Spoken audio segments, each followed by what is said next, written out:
টানা কয়েক ঘন্টার প্রবল বৃষ্টির জেরে বিপর্যস্ত শহর। মঙ্গলবার সকালের দৃশ্য দেখে আতঙ্কিত কলকাতাবাসী।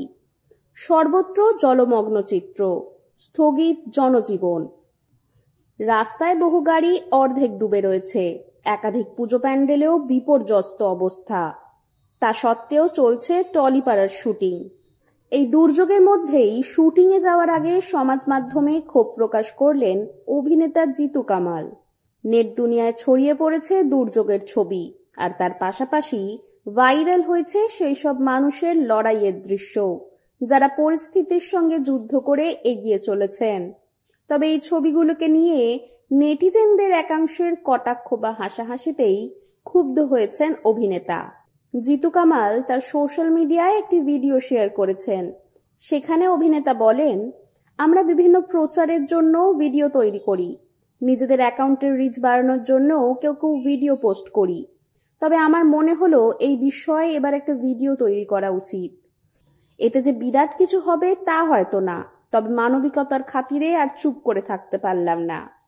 অভিনেতার কথায়, গতকাল রাতে যা জোরে বাজ পড়েছে, বৃষ্টি হয়েছে, তার চেয়েও অনেক জোরে বেশি বৃষ্টির শব্দ কানে এসেছে।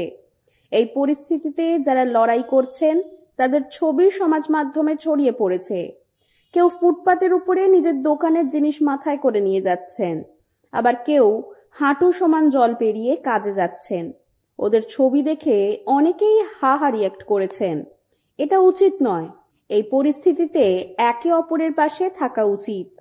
আমার বাবা আমায় সেই শিক্ষাই দিয়েছেন। আমিও সাধ্যমতো মানুষের পাশে থাকব।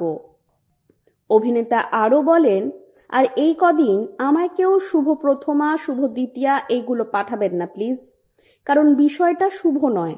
তবে মানুষের পাশে থাকুন, দেখবেন সব ঠিক হয়ে যাবে। কলকাতা আবারও দুর্গাপুজোর আনন্দে মেতে উঠবে। আর আমাকে দয়া করে শুভ দ্বিতীয়া, শুভ তৃতীয়া এই কটা দিন পাঠাবেন না, খারাপ ভাবে নেবেন না। এই কটা দিন পাঠাবেন না, শুভ নয় ব্যাপারটা। কাল সারা রাত যে বৃষ্টিটা হয়েছে, আমি অনেকটাই সাক্ষী ছিলাম। বাজের শব্দের থেকে বৃষ্টি পড়ার শব্দ অনেক জোরে পড়ছিল। প্লিজ, আমি ওই কথা হারিয়ে ফেলছি, হাহা রিঅ্যাক্ট করবেন না।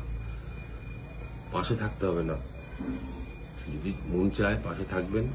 হাহা রিঅ্যাক্ট করে তাদের মনোবলটা ভেঙে দেবেন না। আমরা আবার ফিরে আসবো। কলকাতা পুজো কাটাবে, ভালো করে কাটাবে, যদি আমরা একে অপরের পাশে একটু দাঁড়াই।